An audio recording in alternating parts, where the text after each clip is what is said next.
Aujourd'hui, on va parler de la vieillesse. Je suis Cédric Watine, tu es chez Outils du Manager, le podcast en français sur le management le plus écouté.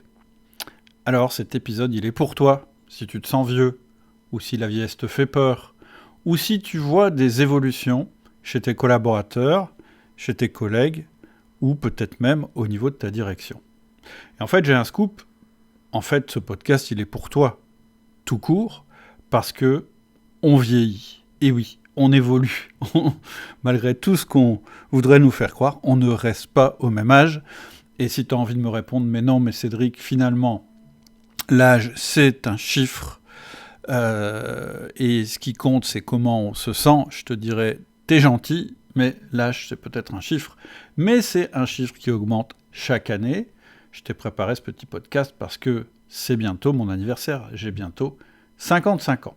Alors, maintenant que tu te sens mieux, et avant de passer à la suite, je vais juste te parler rapidement de mes mails privés, puisque ce podcast, il est tiré d'une série de mails privés que j'ai fait sur le sujet justement de l'âge. Alors, qu'est-ce que c'est mes mails privés ? C'est des mails que j'envoie presque tous les jours, pas tout à fait, ça dépend. Quand ils sont trop longs, je te laisse quelques jours pour les lire. Et en fait, ces mails privés, c'est moi qui te parle directement du management, de la gestion d'entreprise et même de la vie que tu peux mener en étant manager ou chef d'entreprise. Le but, c'est pas de te former, parce qu'on se forme pas avec un mail qu'on lit en 2 minutes, mais c'est plutôt de provoquer chez toi des déclics, des réflexions, et pour t'aider à prendre les bonnes décisions. Les mails privés, c'est aussi l'occasion d'échanger, parce que tu peux répondre directement à chacun de mes mails. J'essaye de répondre, c'est pas toujours moi qui réponds, mais en général c'est moi qui réponds. Ça peut être Adélie ou un membre de l'équipe. Donc si tu veux rejoindre les mails privés, c'est très très simple. Il suffit de cliquer sur le lien qu'on te mettra en descriptif de cette vidéo ou de ce podcast, selon que tu regardes ça sur notre chaîne YouTube ou que tu écoutes ça sur ta plateforme favorite de podcast. Donc je le disais, on vieillit, et la vieillesse, c'est pas que un chiffre, c'est pas que dans notre tête. Je vais te parler d'une étude scientifique que j'ai tirée d'un livre qui m'a vraiment intéressé, qui s'appelle From Strength to Strength, et qui a été écrit par le professeur Brooks. Je crois que c'est un livre qui n'est pas traduit, mais il m'avait été conseillé par 2 personnes auprès desquelles je prends des conseils. Une personne dans le domaine des affaires et une personne dans le domaine on va dire de la forme et de la santé. Donc je me suis dit que c'était un livre certainement intéressant. Et je me suis rendu compte en fait que j'avais déjà commencé à le lire. J'avais commencé à prendre des notes pour une formation qui va sortir bientôt sur les piliers de la liberté. Je t'en reparlerai. Mais toujours est-il que ce livre il est intéressant parce que justement il montre que oui, on vieillit, que notre intelligence change avec notre âge, et que donc je trouve que c'est intéressant d'avoir ça en tête. Mon intention dans ce podcast, c'est d'abord de te dire ce qui, selon moi, il ne faut pas faire quand on se sent avancé en âge. Ensuite, de voir exactement ce que ça veut dire, en fait, finalement, d'avancer en âge. Et là, je vais m'aider évidemment de la recherche, parce que moi, je ne suis pas spécialiste de la recherche, mais je vais m'aider de ce qui a été découvert par ce professeur Brooks. Et puis ensuite, j'essaierai de te donner mes conseils sur ce qu'il faut faire pour pouvoir continuer à être utile à son entreprise et surtout à mener une carrière sereine. Parce que la première chose que je voudrais dire, vraiment la chose qu'il faut éviter, c'est ça, c'est ce que je te montre sur l'écran. Ce sont des images un peu bizarres, qui font un peu peur. C'est des images que j'ai générées avec DALL-E, qui est l'application des gens qui ont fait ChatGPT, des gens qui ont créé l'entreprise OpenAI. Je lui ai demandé de faire un athlète âgé qui essaye de continuer à courir. Et en fait, c'est simplement pour illustrer que le plus horrible que tu puisses faire pour toi et pour ton environnement, c'est de t'accrocher à ton ancien mode de fonctionnement, un peu comme un vieux sportif qui chercherait à 70 ans, ou alors je ne sais pas quel âge, moi je ne suis pas très doué pour donner des âges, mais ou à 60 ans, d'essayer de reproduire les performances qu'il avait à 25 ans. En fait, on sent, quand on regarde cette image un peu qui fait un peu peur, que s'il adapte rien, s'il change rien dans sa manière de faire, il y a un truc qui va lâcher quelque part et ça va pas être chouette, ça va pas être beau. Et ça, c'est quelque chose que j'ai vu tellement de fois, j'y reviendrai. Et mon idée, c'est vraiment que tu abordes pas, je dirais, la deuxième partie de ta vie de manager ou de chef d'entreprise de cette manière-là, parce que je pense que ça finira forcément très mal. Et puis, évidemment, les conseils que je vais te donner, ou les informations que je vais te donner, elles te concernent toi, en premier lieu, mais ça touche aussi tes collaborateurs. Et je sais que vous êtes nombreux régulièrement à me dire « mais comment je fais pour gérer des gens qui sont plus âgés que moi, ils ont du mal à m'écouter, etc. » Ok, c'est une question intéressante, mais c'est intéressant aussi que tu te poses la question, si tu es chef d'entreprise ou si tu es manager, de comment vont évoluer ou comment fonctionnent les personnes qui sont un peu plus âgées dans ton équipe. Et on va voir en fait que ces personnes-là, elles fonctionnent vraiment différemment selon leur âge, parce que en fait, il y a un changement qui se fait au niveau de l'intelligence, c'est ce qu'on va voir juste après. Et je pense qu'en tant que manager ou chef d'entreprise qui doit manager des gens d'âge différents, c'est vraiment important de comprendre comment ça fonctionne et même les subtilités qu'il y a entre quelqu'un qui a plus de 40 ans, on va dire, et quelqu'un qui a moins de 40 ans. Parce que ce que nous dit la science, c'est que, en fait, on est vieux à 40 ans. En fait, je dis ça par abus de langage, je le fais exprès, c'est un peu pour marquer les esprits, mais voilà, quand tu prends cette étude qui a été faite, qu'est-ce qu'elle nous dit ? Elle nous donne justement des âges auxquels ce changement d'intelligence va intervenir. C'est-à-dire, à partir de quel âge, à peu près, en fait, on a vraiment une autre manière de réfléchir, pas parce que on est vieux ou parce qu'on décide de réfléchir autrement, simplement parce que notre cerveau, il perd de sa plasticité, il perd de sa fluidité, et il rentre dans une autre manière de fonctionner. Alors, accroche-toi, hein, les pros de la finance, ils seraient vieux entre 36 et 40 ans. Désolé si tu es dans la finance et que tu as 45 ans. Les médecins, c'est vers 40 ans. Désolé si ton médecin a 60 ans. Les écrivains seraient vieux entre 40 et 55 ans. Et puis, chez les chercheurs, c'est assez marrant. C'est-à-dire que les gens qui font les plus grandes découvertes en mathématiques, c'est souvent des gens qui ont 25 ans, à peine 25 ans. C'est-à-dire qu'ils font leur découverte majeure dans leur vingtaine. Par contre, les philosophes et les historiens, bizarrement, c'est beaucoup plus tard. Et on va voir que c'est important. Je vais te montrer une courbe juste après parce que ça s'explique parfaitement. Et donc, à nouveau, je dis, dire que quelqu'un est vieux à 40 ans et qu'il ne vaut plus rien, c'est pas mon discours. C'est juste que son intelligence va mûrir très fort à ce moment-là et on va voir exactement ce que ça veut dire que mûrir. Mais en tout cas, ce qui est certain, c'est que tu n'as pas envie de te retrouver dans cette position, je vais appeler la position du vieux con, ou pour être plus sympa, on pourrait dire du has-been, qui continue, je dirais, à essayer de fonctionner avec son ancien mode d'intelligence. Et en général, ça finit mal. C'est un petit peu comme l'athlète dont je te montrais le dessin, la photo au début. Voilà, là, je te montre une autre scène. Et en fait, c'est un peu ça. Tu vois, je l'ai vu tellement de fois dans les entreprises. Et je trouve que c'est dommage, c'est triste, c'est un peu pathétique. Et surtout, c'est ni bon pour l'entreprise, ni bon pour la personne. Tu vois, c'est par exemple le vieux commercial ou le commercial qui commence à prendre de l'âge et qui continue à sillonner les routes à fond, parce que de toute façon, il pense qu'il n'a pas le choix, toujours au même rythme, de la même manière que quand il avait 30 ans, alors qu'il n'a plus du tout la santé pour le faire. En général, ça finit pas très bien. Il se prend échec sur échec et il continue inlassablement à remonter sur le ring comme un vieux boxeur amoché. Et on sait que ça finit souvent mal. Je ne sais pas si tu as lu des reportages ou lu des bouquins sur les vieux boxeurs. En général, ça finit un peu triste. C'est aussi tous ces collaborateurs que tu connais peut-être, qui deviennent de plus en plus critiques sur un monde qu'ils ne comprennent plus, ou qui se sentent offensés par les jeunes, ou par les clients, ou par les fournisseurs, dont ils disent les fournisseurs maintenant, ils n'ont plus aucun respect, c'est plus comme dans le temps, etc., etc.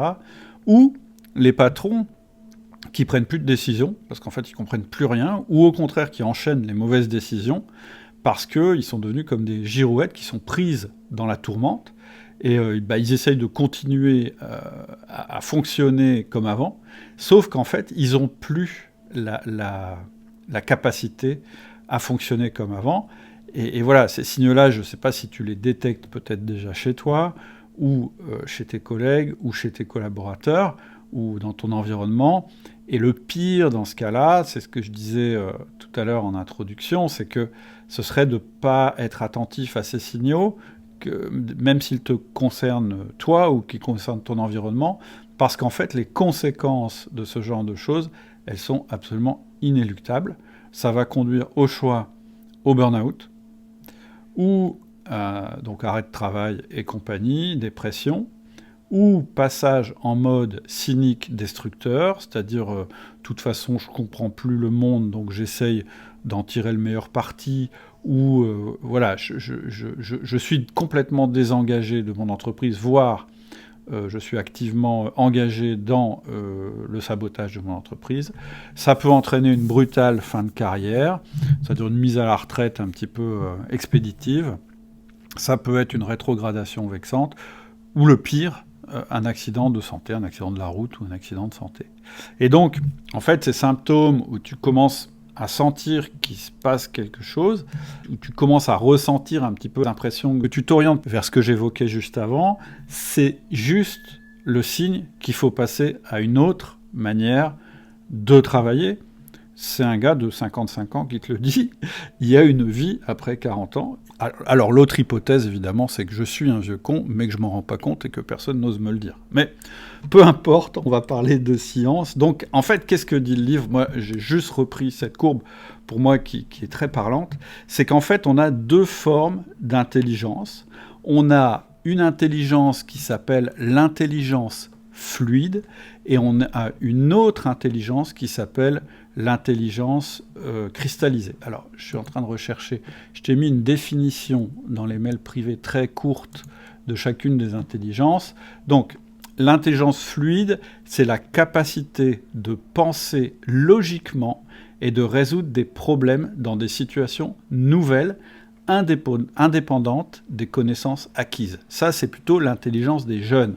C'est-à-dire que les jeunes, comme ils n'ont pas encore beaucoup d'expérience, quand ils sont confrontés à une prise de décision, à une nouvelle situation, etc., ils vont essayer de penser logiquement, très rapidement, et ils vont certainement trouver des solutions innovantes, parce que leur mental n'est pas encore super structuré, et surtout, ils ont encore beaucoup d'énergie, et leur mental est extrêmement souple.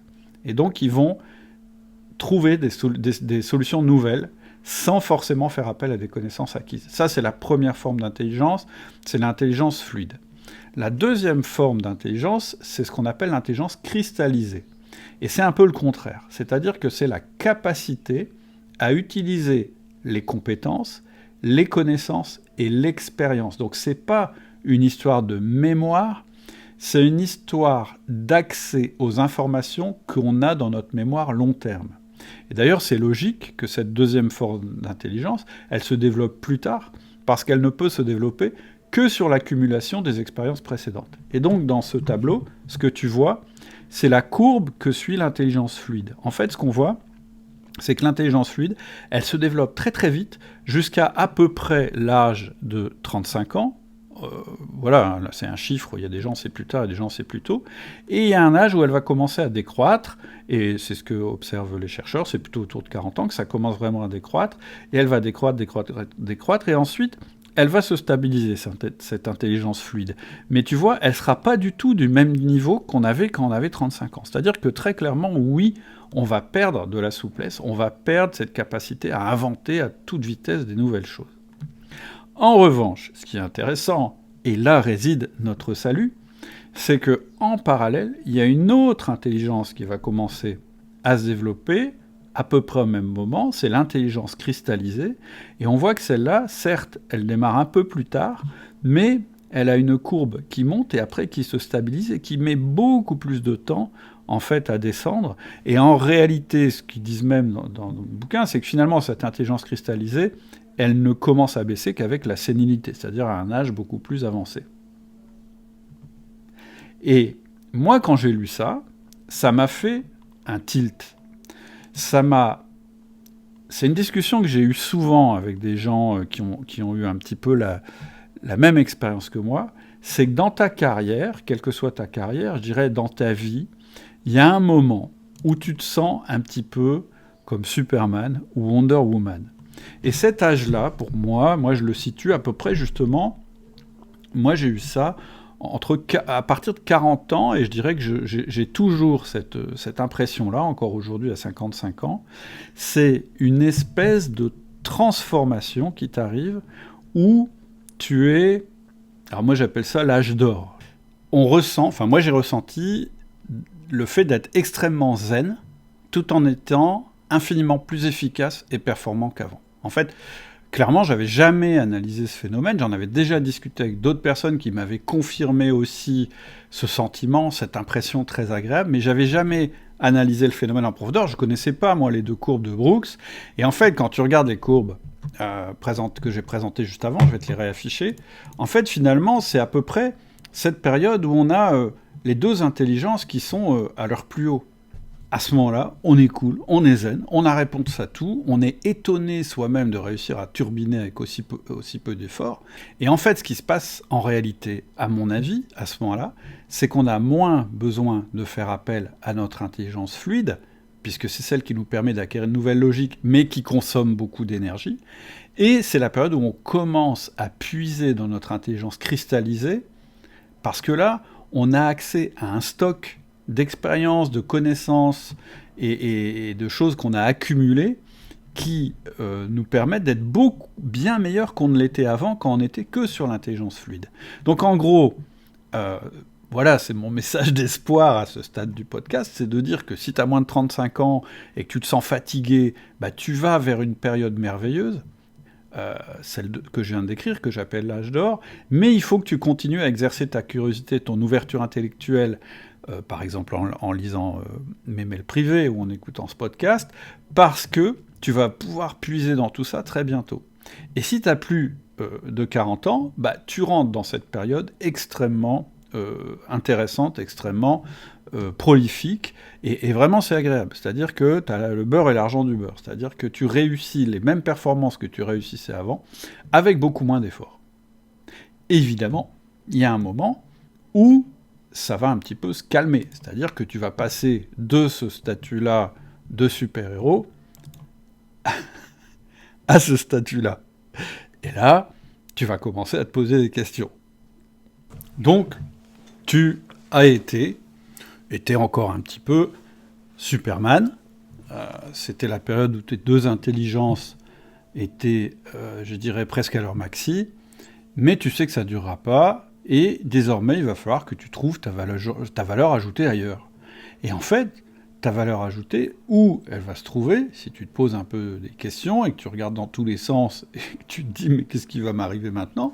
bah, je vais te donner 4 conseils. C'est-à-dire que la nouvelle intelligence que tu vas commencer à développer, l'intelligence cristallisée, la première chose qu'il va falloir faire, c'est déjà la comprendre. C'est-à-dire comprendre ce qui est en train de t'arriver. Tu n'es pas en train de devenir sénile. Donc, c'est l'objectif de notre podcast, c'est de te dire, attention, c'est pas que tu es moins intelligent, c'est pas que tu es devenu un bon à rien, c'est juste que tu vas utiliser ton cerveau différemment parce que ton intelligence a changé de forme. Et donc, ce qu'il va falloir faire, c'est alimenter et exploiter ta nouvelle intelligence. Cette intelligence, je le rappelle, se nourrit de tes compétences, de ton expérience, de tes connaissances. Donc, elle est déjà bien structurée si déjà, dans la première partie de ta carrière, tu es resté curieux, ouvert, etc. Et d'ailleurs, c'est mon conseil à toi, si jamais t'as encore 25 ans, 30 ans, 35 ans, c'est de déjà préparer ça en multipliant tes expériences, en essayant de faire mûrir ton intelligence cristallisée le plus vite possible. Sinon, mon premier conseil, ça va être de ne pas perdre contact avec les évolutions de ton expertise, parce que tu vas devenir moins bon que les meilleurs experts qui sont plus jeunes, mais il va falloir juste que tu abandonnes donc cette idée d'être un super expert. Ce que j'appelle un super expert, c'est quelqu'un qui a une connaissance verticale d'un sujet. C'est-à-dire qu'il est incollable sur le sujet, parce qu'il a tout étudié et il est descendu très profond en termes de connaissances. Désormais, ce que tu vas essayer de faire, c'est d'avoir une expertise transversale. C'est-à-dire que tu vas petit à petit sortir de ton domaine, d'ailleurs je le conseille le plus vite possible, pour être capable de faire le lien entre les expertises verticales qui sont détenues par d'autres personnes qui, elles, auront moins de recul que toi. Ça sert à rien de continuer la compétition avec des gens qui vont avoir un esprit plus aiguisé, plus d'énergie, etc. Toi, ce que tu vas faire, tu vas être malin, tu vas plutôt prendre conseil auprès de ces personnes, tu vas plutôt accumuler de l'expérience et des connaissances auprès de ces personnes-là. Et c'est ça qui va te permettre de prendre les meilleures décisions. Donc c'est mon premier conseil pour alimenter et exploiter ta nouvelle intelligence. Mon deuxième conseil, c'est de multiplier les incursions en dehors de tes zones habituelles.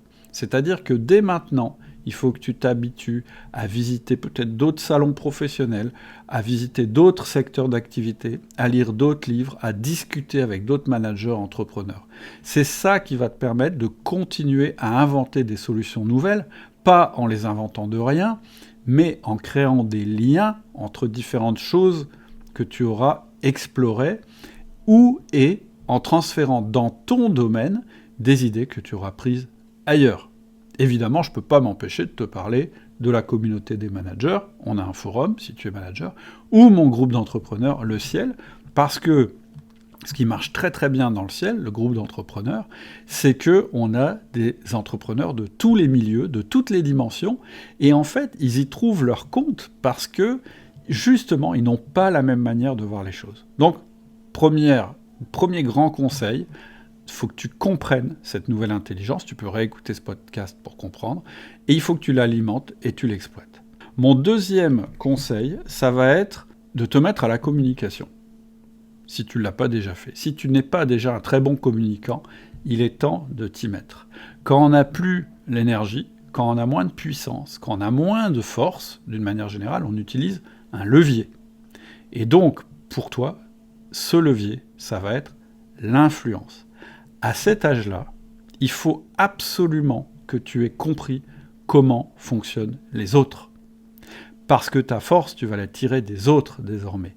Et donc, tu dois pouvoir être en capacité de les influencer, de mettre en avant tes idées, de négocier gagnant-gagnant, pour pas tomber dans la case vieux con qui continue à essayer de faire des bras de fer avec les jeunes, qu'il va perdre, et que tu deviennes au contraire quelqu'un qui a plus l'image, alors je ne vais pas dire d'un sage, mais un petit peu, c'est-à-dire l'image de quelqu'un justement qui est capable de faire des liens, de comprendre et d'influencer les autres. Quand on n'a plus la force, il faut utiliser l'influence.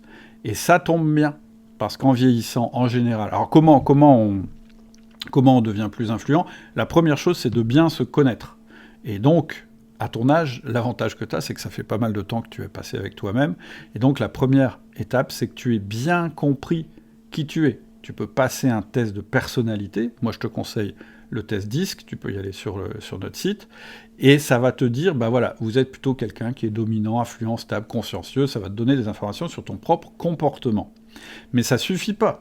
Une fois que tu as compris qui tu étais, tu dois comprendre comment fonctionnent les autres. J'ai un petit livre sur le site que tu peux télécharger qui est gratuit, qui s'appelle « Le mode d'emploi des autres ». Et après, j'ai développé des formations autour de ça. Mais en gros, à quoi ça sert ?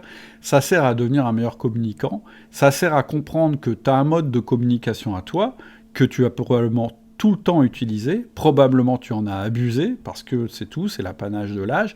Mais maintenant, il va falloir être un peu plus subtil, un peu plus fin, et puis c'est ce que tu peux faire à ton âge, et commencer à voir comment justement tu peux aller sur le terrain des autres, communiquer comme eux, pour te faire comprendre d'eux, ou pour pouvoir les influencer dans la bonne direction. Troisième conseil que je te donne, évidemment, ça s'appelle Outils du Manager, le podcast, c'est le moment de devenir un bon manager. Et en fait, un bon manager, c'est pas quelqu'un qui manage en étant meilleur que les petits jeunes de ton équipe.